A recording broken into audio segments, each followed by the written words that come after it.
RFI, Radio France Internationale, il est 6h30, ici à Paris 4h30 en temps universel. Xavier Besson.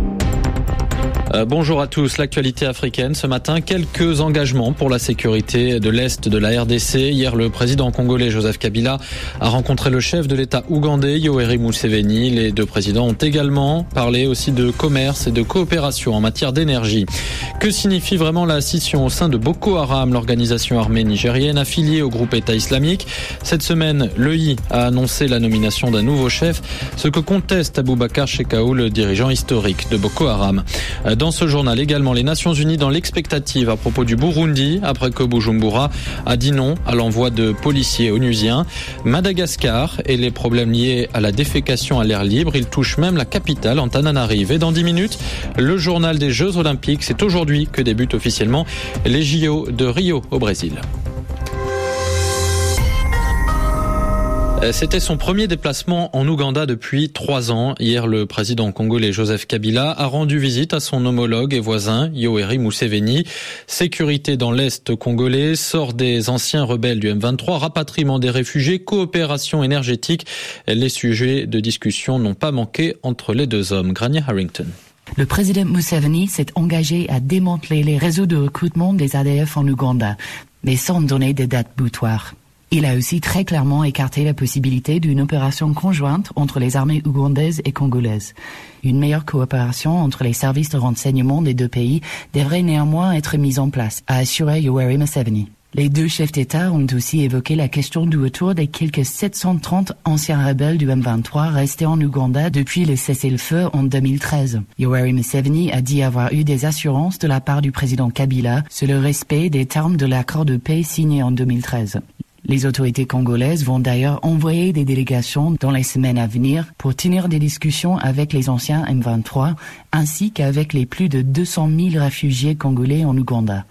Le but, débuter une campagne de rapatriement. Sur la question de la coopération énergétique, l'Ouganda a mis en place une équipe pour partager son expertise en matière d'exploitation pétrolière. Le président Kabila s'est lui engagé à construire des lignes de transmission et de distribution d'électricité dans l'est du Congo pour faciliter l'importation de l'électricité ougandaise.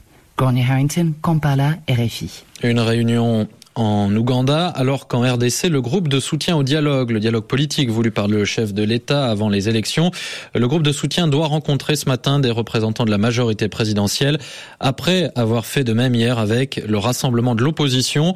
Une rencontre qui a eu lieu à Limete, à Kinshasa, au domicile d'Étienne Tshisekedi, le président de l'UDPS.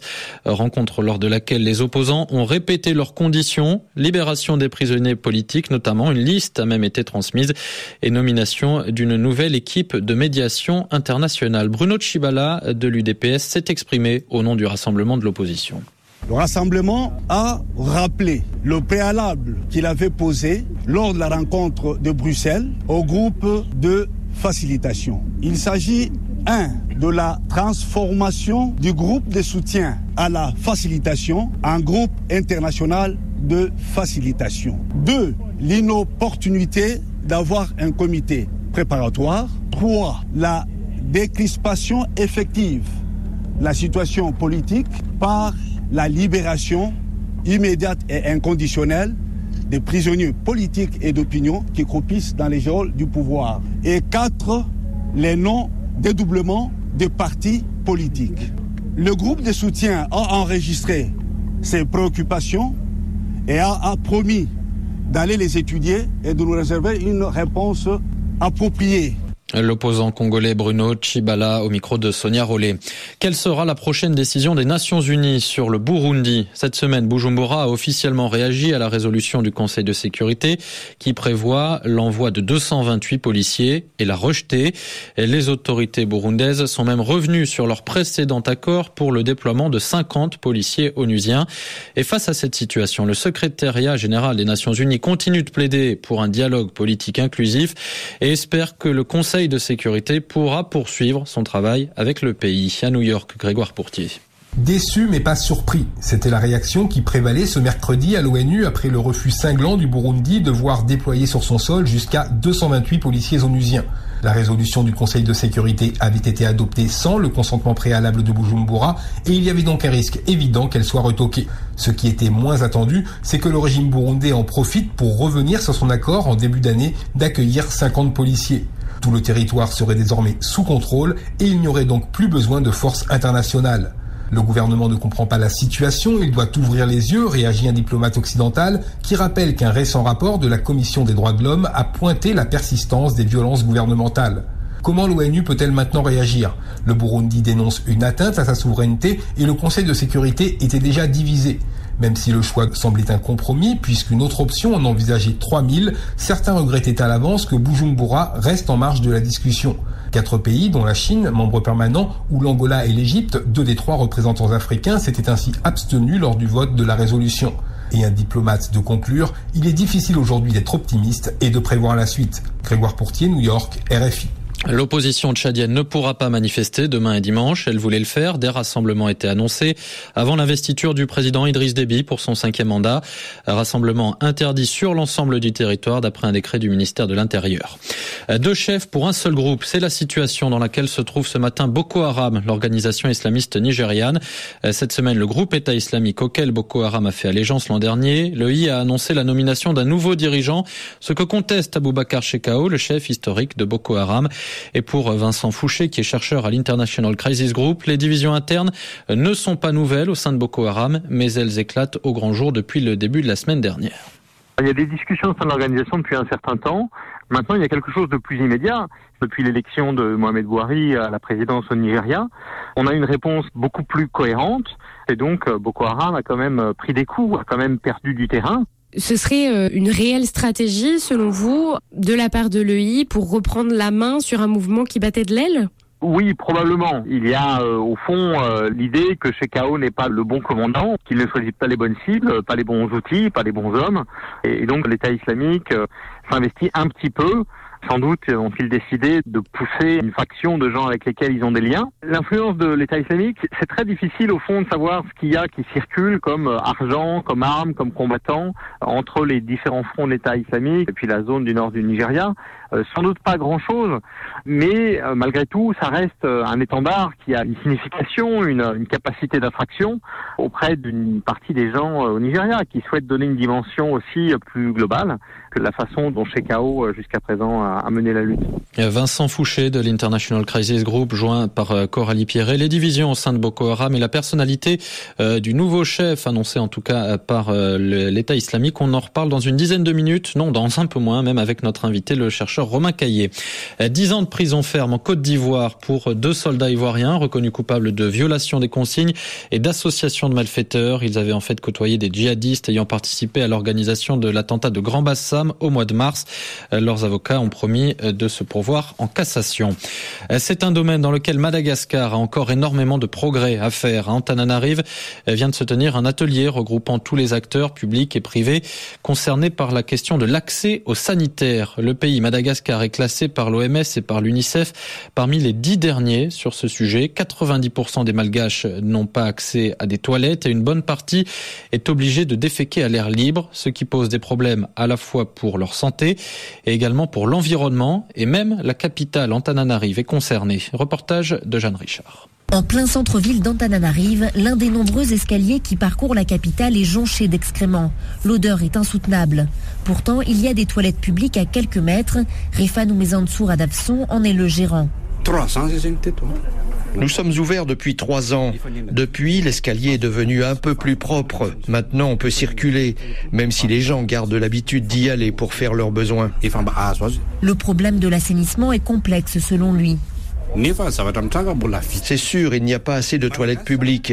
Il y a le manque d'éducation aussi. Et beaucoup de gens sont pauvres. C'est impensable pour eux de payer pour aller aux toilettes, même si ce n'est que 50 arias. L'équivalent de 1 centime d'euro, déjà trop cher pour la majorité de la population. Et puis dans beaucoup de régions, déféquer à l'air libre est une tradition. Jakir Alaïrivoun, spécialiste du programme d'assainissement à l'USAID, l'agence des États-Unis pour le développement. L'assainissement à Madagascar est assez critique. Le plus important, c'est pas la construction de la latrines, mais c'est vraiment le changement de comportement. Comment contourner, disons, ces us et coutumes traditionnelles. Et ce sont les défis de ce secteur. Il observe toutefois un début de prise de conscience dans la population et il estime qu'avec une meilleure coordination des efforts, la situation va pouvoir s'améliorer. Jeanne Richard, Antananarivo, RFI. À Madagascar, où il est 7h40, 6h40 ici à Paris. Afrique Matin sur RFI.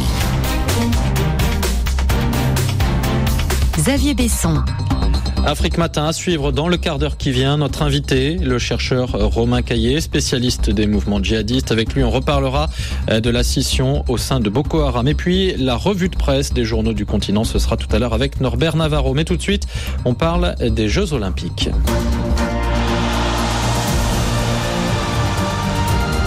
Le journal des Jeux. Les JO qui débutent officiellement aujourd'hui, même si certaines compétitions ont déjà commencé. Aujourd'hui, ce soir, ce sera la cérémonie d'ouverture. Le journal des Jeux, Christophe Jousset. 10 500 athlètes, 207 délégations, dont un quart, 54 précisément, venus du continent. La fête, comme souvent, s'annonce grandiose. Et puisque l'on est au Brésil, elle sera très musicale. Point d'orgue, bien sûr, le défilé de ceux qui vont rythmer les 16 journées de compétition. Parmi eux, les porte-drapeaux de chacun des pays en lice. Un honneur, une fierté, un devoir d'excellence pour le boxeur camerounais Dieudonné Seyi Wilfried. Ouais, c'est vraiment énorme, puisque c'est moi qui vais être à la tête de la délégation camerounaise, donc c'est phénoménal. C'est une fierté immense. Ouais. Ça, j'ai vraiment été ravi quand j'ai été informé par rapport à cette nouvelle-là. Donc je suis vraiment fier et j'ai intérêt à prouver à cette compétition, donc à remporter une médaille. Je me suis préparé à ce qui va arriver. Déjà, voir des grandes personnalités, du bon spectacle, voir des Brésiliens, bref, voir tout ce qui va être bien et être vu à la tête de la délégation camerounaise. Donc ça, je me suis préparé pour ça. La coureuse de 400 mètres nigérienne, Mariama Mamoudou, aussi s'est préparée à vivre ce moment, maintes fois rêvé. Elle n'a que 19 ans. C'est énorme. Je pense que c'est le rêve de tous les sportifs de participer aux Jeux Olympiques. Et surtout pour moi, c'est la première fois de participer aux Jeux Olympiques. Je ne sais pas comment définir la joie. Je pense que la cérémonie d'ouverture des Jeux Olympiques, je pense que ça fait partie des plus grandes cérémonies au monde. Donc je pense que c'est une grande chose, vraiment. Oui. C'est une grande chose. Qui va porter le drapeau de la délégation nigérienne ? Le porte-drapeau, c'est un taekwondien, il s'appelle Abdrazak Issouf Alfaga. Porter un drapeau à la cérémonie des Jeux Olympiques, je ne sais pas. C'est une chose très, très, très énorme, vraiment. Je ne sais pas comment dire, vraiment. C'est une grande chose, hein. Une grande chose aussi pour l'escrimeuse marocaine Yousra Zakarani, 21 ans, et une folle envie de danser. J'ai toujours regardé la télé depuis que je suis toute petite et là, c'est la première fois que je vais y participer. Je serai à l'intérieur, donc j'ai vraiment hâte que ça commence. Je suis super excitée, vraiment, j'arrive pas à y croire en fait. Je me rends pas compte que je serai vraiment à l'intérieur de cet événement, au stade Maracana, que je vais défiler avec tous les athlètes. J'espère que ça va être exceptionnel. Juste une petite cérémonie de levée de drapeau, c'était déjà bien, on a dansé. Alors la grande cérémonie, je pense que ça va être pas mal. Pas mal, c'est un minimum, car une telle cérémonie, c'est aussi une vitrine pour l'Afrique. Un moyen d'unir le monde avant de compétir, nous dit le kayakiste sénégalais Jean-Pierre Bourris, 21 ans, et pas peu fier de défiler avec les stars Phelps, Djokovic ou Neymar. Oui, ça va être de rencontrer ces gens-là, être dans nos tenues traditionnelles respectives et voilà, de partager ce grand moment pour l'ouverture des Jeux et vraiment rassembler les athlètes et rassembler le monde pendant la cérémonie. On travaille très très dur pour y arriver et le jour où ça arrive, voilà, on est juste sur un petit nuage. Il y a eu un précédent en Afrique de l'Ouest, hein. Un Togolais, Benjamin Boukpeti, avait eu une médaille en canoë il y a quelques années. Ça veut dire que tout est possible. Oui, c'est ça. Et puis voilà, ça a été un peu mon inspiration pour arriver jusqu'au jeu. Voilà, l'exemple de Benjamin Boukpeti médaillé aux Jeux de Pékin. Et voilà, on espère pouvoir suivre ses traces et effectuer comme lui. Tout est possible, c'est les Jeux, la course est unique. Oui, parce que malgré la fête, il ne faut pas oublier la compétition. Elle a débuté d'ailleurs pour les footballeuses mercredi, pour les footballeurs ce jeudi, et les 3 sélections africaines étaient sur le pré. Jolie performance des espoirs sud-africains qui ont tenu en échec le Brésil 0-0. Grosse déception pour l'Algérie, battue 3-2 par le Honduras. Enfin, dans la moiteur amazonienne de Manaus, le Nigeria a dominé le Japon 5-4 grâce à un quadruplé d'Etebo Ogenekaro. Olivier Pron-Rio, RFI.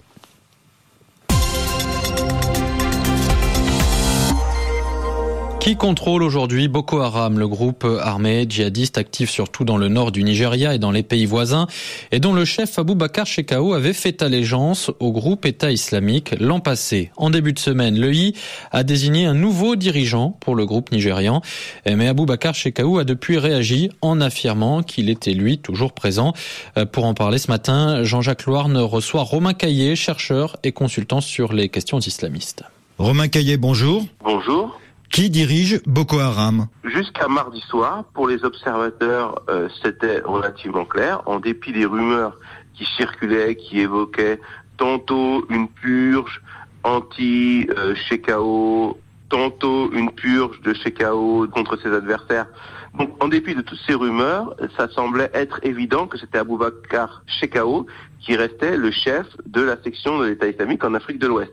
Il y avait régulièrement des communiqués de l'État islamique qui démentaient justement toute rumeur de changement de direction. Et puis, mardi soir, il y a eu la revue An-Naba, qui est l'hebdomadaire en langue arabe de l'État islamique, qui a publié une interview avec Abu Mus'ab al-Barnawi, présenté comme le nouveau wali, donc le nouveau gouverneur de l'État islamique en Afrique de l'Ouest. Donc impliquait un limogeage d'Abubakar Shekau. Et puis mercredi soir, il y a eu, à grande surprise, un audio d'Abubakar Shekau qui, s'adressant à Baghdadi, donc l'émir de l'État islamique, en le saluant sous son titre de calife des musulmans, donc Abubakar Shekau qui s'adresse à Baghdadi et qui lui dit: Abu Mus'ab al-Barnawi, donc celui qui est présenté comme le successeur de Shekau à la tête de la section d'Afrique de l'Ouest, est un déviant, il a des erreurs doctrinales, et je vous demande de vous positionner par rapport à ça.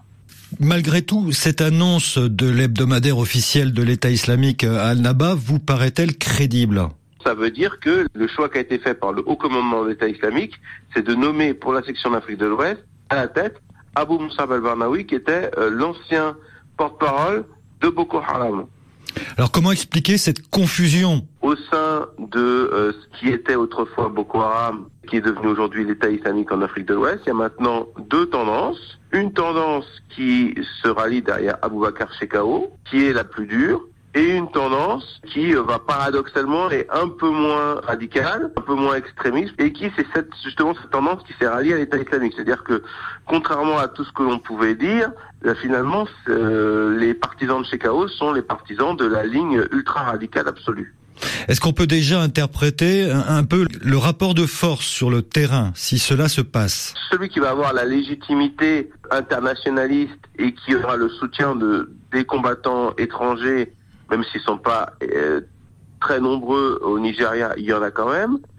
C'est effectivement le groupe qui est rassemblé autour d'Abu Mus'ab al-Barnawi qui va avoir la légitimité. Et souvent, les combattants étrangers les plus déterminés, ce sont ceux qui sont les plus radicaux. Et le discours idéologique le plus radical, c'est celui qui est prôné par Abubakar Shekau. À force d'être ultra-radical, on finit par être minoritaire. Et puis le troisième élément à confirmer, j'ai cru comprendre que Abu Mus'ab al-Barnawi donc n'était pas un inconnu puisque c'était l'ancien porte-parole de Boko Haram, mais il serait le fils de Mohamed Youssouf, le fondateur de Boko Haram. Alors là encore, cette rumeur qui circule est vraie. Ça voudrait dire que la légitimité est du côté de ceux qui sont avec Abu Mus'ab al-Barnawi, donc avec la composante pro-lui.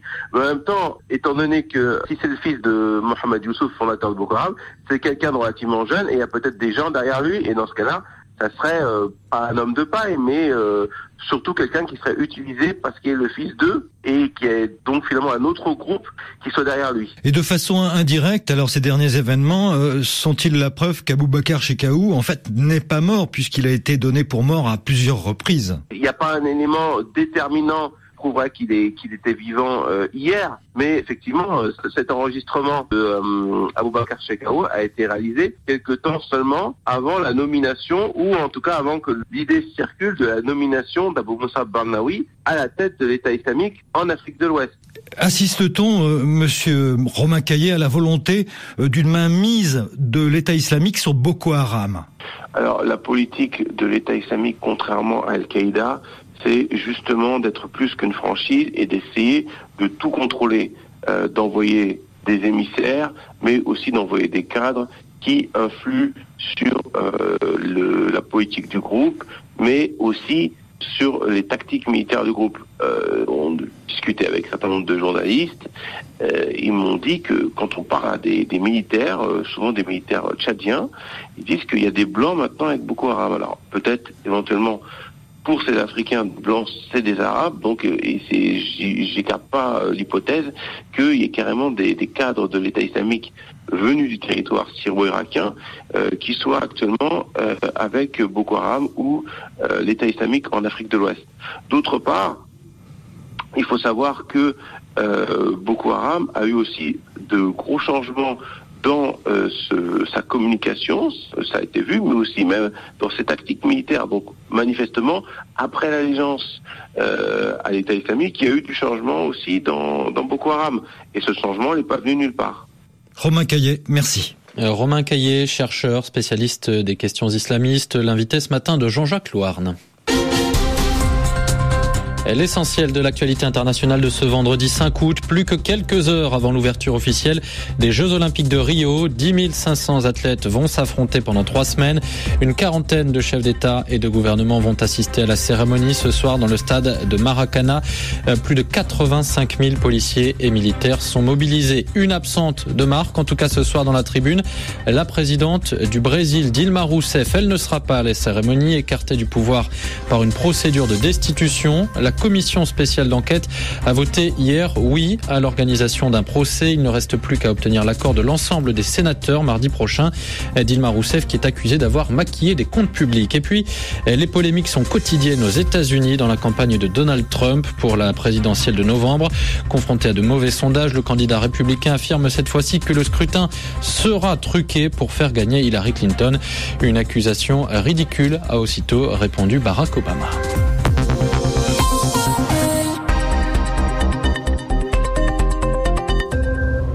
Norbert Navarro, bonjour. Bonjour Xavier, bonjour à tous. La revue de presse des journaux africains, la une ce matin, Boko Haram profondément divisé, mais ce groupe djihadiste est encore loin d'être affaibli. Oui, tel l'hydre mythologique, cette ancienne secte qui sème la terreur du nord Nigeria au Cameroun, en passant par le Tchad, a désormais plusieurs têtes. Son chef, Aboubacar Shekau, a été désavoué par l'État islamique et a nommé le dénommé Al-Barnaoui à sa place. Déçu, mais ne s'avouant pas déchu, en tout cas ne l'entendant pas de cette oreille, Shekau a tenu à confirmer le maintien de son emprise sur Boko Haram. Que penser de cette cacophonie dans l'hypothèse où cette nomination d'Al-Barnaoui fera voler en éclats Boko Haram, et même s'il faut s'en féliciter, on ne sait pas véritablement s'il faut en rire ou en pleurer, soupire le journal Le Pays, car cet éclatement de l'ancienne secte peut déboucher soit sur l'assouplissement des méthodes de lutte, soit sur la multiplication des pogroms, résume ce quotidien ouagalais. C'est le combat des chefs, en tout cas, se réjouit en France le journal Le Figaro. Ce quotidien conservateur souligne les revers en série subis par cette hydre, mais admet que Boko Haram dispose toujours d'une extrême force de nuisance. Au Gabon, Norbert, à 3 semaines de l'élection présidentielle, ces déclarations fracassantes de Paul Mba Abessolé, candidat du RPG, contre le président sortant qui brigue un second mandat. Oui, les oreilles d'Ali Bongo risquent de siffler car la parole de cet homme de Dieu tonne dans la nation. Dans l'entretien qu'il a accordé à ce bimensuel daté du 8 août, c'est-à-dire de lundi prochain, le père Paul Mba Abessol dénonce le cinéma que selon lui Ali Bongo fait en province depuis quelque temps et affirme que ce dernier ne peut pas être élu président de la République avec une élection transparente. C'est impossible, lance-t-il. Et le candidat du Rassemblement pour le Gabon prévient, si l'on annonce qu'Ali Bongo a été élu président de la République, les Gabonais sauront que c'est de la magouille. Dans ce cas, ajoute-t-il, de nombreux Gabonais vont manifester leur mécontentement, mais étant donné que ce sont des froussards, fustige le père Mba Abessol, ils ne vont pas s'aventurer, mais moi, je vais le dire haut et fort, c'est ça, ma raison d'être. Quand vous avez peur, moi, je parle, déclare cet homme de foi dans La Nation. Autre sujet, plus que 2 mois avant la date butoir pour la signature des APE, les accords de partenariat économique entre l'Afrique et l'Europe, et des accords de libre-échange que plusieurs pays africains refusent toujours de signer. Oui, c'est le cas notamment du Nigeria, de la Tanzanie ou de la Gambie ou encore des pays d'Afrique centrale, à la notable exception du Cameroun, qui ne veulent toujours pas en entendre parler. Et selon Mediapart, c'est la Commission européenne qui a fixé à l'Afrique cette date butoir du 1er octobre en espérant la faire céder, car elle n'a toujours pas renoncé à imposer aux États africains un accord de libre-échange. Ce que redoutent les pays africains récalcitrants à la libéralisation, comme les appelle ce journal français en ligne, et l'impact très négatif sur leurs économies de l'ouverture de leurs frontières aux produits européens. Le 1er octobre prochain, un ultimatum lance même Mediapart. Seulement voilà, si d'ici là rien n'est signé, alors plusieurs pays devront payer des droits d'entrée pour leurs produits exportés vers l'Europe, alors qu'ils en étaient dispensés depuis plusieurs décennies, rappelle le confrère. En Afrique de l'Ouest sont notamment concernés le Ghana et la Côte d'Ivoire. Or, les produits exportés vers l'Europe et concernés par les APE, tels que le cacao, le café ou les bananes, sont majoritairement cultivés par des groupes européens implantés en Afrique. Ces multinationales sont les premières à avoir intérêt à ce que les États visés par la date du 1er octobre ratifient les APE afin que leur production continue à entrer sans frais sur le marché européen, complète Mediapart, qui indique au passage que le président sénégalais Macky Sall est devenu l'un des plus grands défenseurs de ces accords aux effets encore plus dévastateurs que le traité commercial transatlantique, énonce ce site français d'information en ligne. Norbert Navarro, merci. C'était la revue de presse des journaux africains. Afrique Matin, on fait une petite pause et on se retrouve dans 30 secondes. À tout de suite. L'historienne Françoise Schwab nous parle des œuvres posthumes du moraliste et philosophe Vladimir Jankélévitch, dont elle est l'éditrice. L'importance chez Jankélévitch n'était pas d'écrire des livres de philosophie dans une tour d'ivoire, c'était de mettre en pratique ce qu'il croyait devoir bon de faire. Il y avait une symbiose absolument totale entre l'homme et l'œuvre. Idée, Pierre-Édouard Deldic. Dimanche, à partir de 15h10 TU. RFI. Un nouveau rendez-vous sur RFI en ce mois d'août. Du lundi au vendredi, nous vous proposons de redécouvrir les artistes lauréats du prix RFI Talent. Aujourd'hui, destination le désert avec Kela Souf. On écoute leur titre Tikounen.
Les Touaregs de Kelassouf et leur titre Tikounen. Passez une bonne journée, une bonne matinée sur RFI.